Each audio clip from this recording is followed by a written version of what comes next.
अस्सलामुअलैकुम everyone and welcome to dental news. आज हम बहुत ही इंगेजिंग और एक्साइटिंग टॉपिक पर बात करेंगे जो कि हमारी सोसाइटी में बहुत कॉमनली पाया जाता है, dental myths. Let's begin with some commonly dental myths और हम उनको डीबंक करने की कोशिश करते हैं, साथ साथ हम मिथ्स और फिक्शंस को अलग करने की कोशिश करते हैं। So let's get started.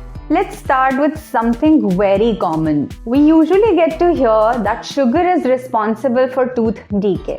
ये बिल्कुल सही है कि शुगर बैक्टीरिया की ग्रोथ को बढ़ाती है ओरल कैविटी के अंदर या हमारे मुंह के अंदर, जिसकी वजह से हमारे दांत खराब होते हैं। लेकिन उस शुगर में हमारे सारे वो खाने के प्रोडक्ट्स आ जाते हैं जिसमें रोटी, पास्ता, इनफैक्ट कुछ वेजिटेबल्स भी आ जाते हैं जो कि जब आपके मुंह में स्टिक हो जाते हैं तो वो बैक्टीरिया की प्रोडक्शन को बढ़ाते हैं और एसिड को बढ़ाते हैं अगर वो प्रॉपरली क्लीन्ड आउट नहीं होते। सो इट्स हाईली रेकमेंडेड कि आप अपनी प्रॉपर ओरल हाइजीन को मेंटेन रखें और साथ साथ अपनी ब्रशिंग और फ्लॉसिंग को रिलीजियसली फोकस करें। हमारी आजकल की सोसाइटी जो कि प्रिटेंशियस सोसाइटी है, उसमें टीथ वाइटनिंग काफ़ी कॉमनली पाया जाता है, पर हमेशा ये सुनने को मिलता है कि टीथ वाइटनिंग आपके दांतों के इनेमल को ख़राब करता है। ये बिल्कुल सही है कि कुछ over the counter teeth whitening products available हैं मार्केट में, जिसमें different level of whitening agents मौजूद हैं जो कि आपके दांतों के इनेमल को ख़राब कर सकते हैं। इसीलिए सबसे ज़्यादा ज़रूरी ये है कि अगर आपको टीथ वाइटनिंग प्रोसीजर के लिए जाना है तो आप किसी डेंटिस्ट से रिकमेंडेशन लेके, उनकी एडवाइस लेके ही आप उस प्रोसीजर को फॉलो करें। कोई भी ओवर द काउंटर प्रोसीजर से आप अवॉइड करें ताकि आपके दांतों और उसके इनेमल को आप सही से प्रोटेक्ट कर सकें। हम यूजुअली ये सुनते हैं कि शुगरी ड्रिंक्स जैसे फिजी ड्रिंक्स हो गई, वो दांतों को इरोड करती हैं, दांतों के इनेमल को केमिकली वे के थ्रू ख़राब करती हैं। उन शुगरी ड्रिंक्स में सिर्फ फिजी ड्रिंक्स या सोडा इंक्लूडेड नहीं है, उन ड्रिंक्स में कुछ फ्रूट जूसेस भी इंक्लूडेड हैं जो कि आपके ओरल कैविटी में एसिड की प्रोडक्शन करते हैं अगर वो प्रॉपरली क्लीन्ड आउट नहीं है। इसीलिए आप अवॉइड करें वो सारे शुगरी ड्रिंक्स का इनटेक जो कि ना सिर्फ आपके ओरल कैविटी को खतरा दे सकती हैं बल्कि आपकी ओवरऑल हेल्थ को भी अफेक्ट कर सकती हैं।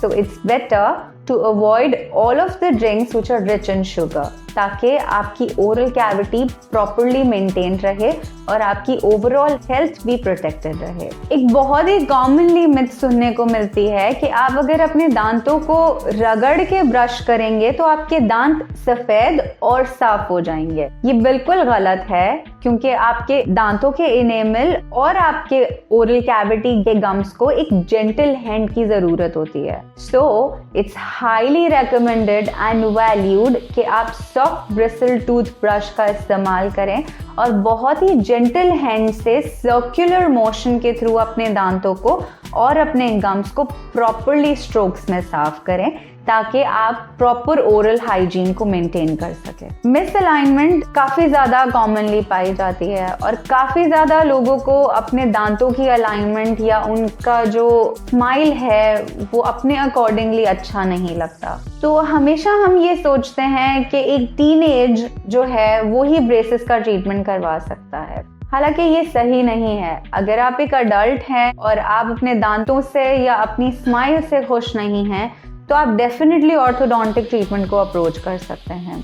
दांतों की अलाइनमेंट सिर्फ आपकी स्माइल से रिलेटेड नहीं होती, वो कुछ जॉ प्रॉब्लम्स भी क्रिएट कर सकती है, वो च्यूइंग प्रॉब्लम्स भी क्रिएट कर सकती है और वो साथ साथ आपकी डिफरेंट चीक बाइटिंग में भी पार्टिसिपेट कर सकती है। So if you are an adult and if you need और want an ortho treatment, please consult your dentist ताकि वो आपको प्रॉपरली एडवाइजेस के थ्रू आपका प्रॉपर ट्रीटमेंट कर सके।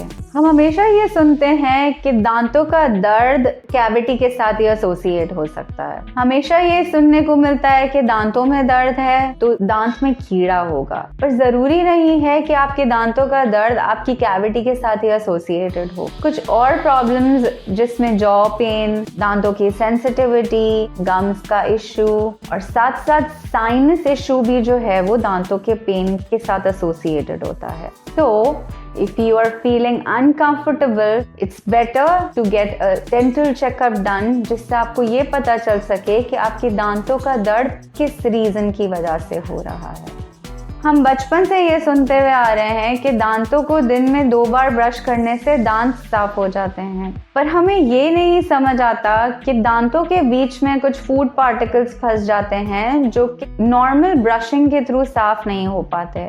Therefore, it's highly recommended by a dentist to follow flossing regimen to avoid any food particles stuck in between your adjacent teeth. कुछ लोग ये मानते हैं कि उनके मसूड़ों से खून आना एक नॉर्मल कंडीशन है, जबकि ये एक मिथ है और इसको सही से फॉलो करना हमारी जिम्मेदारी है। दांतों से खून आना, जिसको हम ब्लीडिंग गम्स कहते हैं, वो एक नॉर्मल कंडीशन नहीं बल्कि वो किसी अंडरलाइन कंडीशन का हिस्सा होती हैं। इसीलिए ज़्यादा ज़रूरी है कि जब भी आपके दांतों से खून आए तो आप अपने डेंटिस्ट को एक विजिट ज़रूर करें और उनसे उनका ट्रीटमेंट और उनका मशवरा कंसिडर करें, ताकि आप एक हेल्दी ओरल कैविटी को देख सकें। कुछ लोग ये सोचते हैं कि दांतों के जितने भी मसाइल हैं या जितने भी प्रॉब्लम्स हैं वो सिर्फ एस्थेटिक या कॉस्मेटिक हैं, जबकि आपके दांतों की हेल्थ आपकी ओवरऑल हेल्थ के साथ एसोसिएटेड है।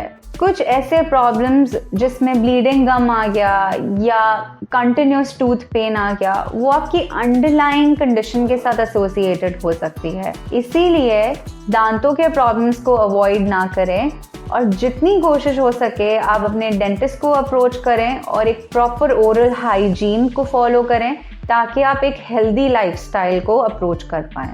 मैं उम्मीद करती हूँ कि ये वीडियो आपके लिए काफ़ी वैल्यूएबल होगी और इससे आपको काफ़ी ज़्यादा फ़ायदा मिलेगा। Prevention is the key and prevention is considered for the overall wellbeing. इसीलिए अपनी प्रॉपर ओरल हाइजीन को मेंटेन रखें और रेगुलर डेंटल विजिट्स करें। किसी भी क्वेरी, कंसर्न या क्वेश्चन में आप हमें कमेंट कर सकते हैं। And please do not forget to like, share and subscribe our YouTube channel. Thank you for watching. Allah Hafiz.